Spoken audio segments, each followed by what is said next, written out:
guys! Welcome back to my channel. Ayan, makikita natin kay Fiang magandang pagbabago ng task ngayon na binigay ni Kuya sa kanila nang hatiin yung teens at adult. Si Fiang naging tumayong maalagain at responsableng ate sa mga teens, kina Kai, Charin, Rain at JP. Ayan, makikita natin si Kai na nagmamap, nagwawali, at nakikita natin si Fiang. Si Fiang pala, hindi si Kai, na nagwawalis, nagmamap, nagluluto, at talagang inaalagaan niya ang mga teens sa housemate.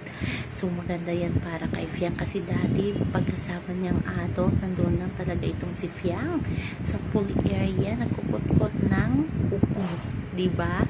Pero ngayon na ipakita ni Fiang kung gaano siyang responsable at maalagaing ate sa mga nakakabata sa kanya. Yan, good job dyan kay Fiang.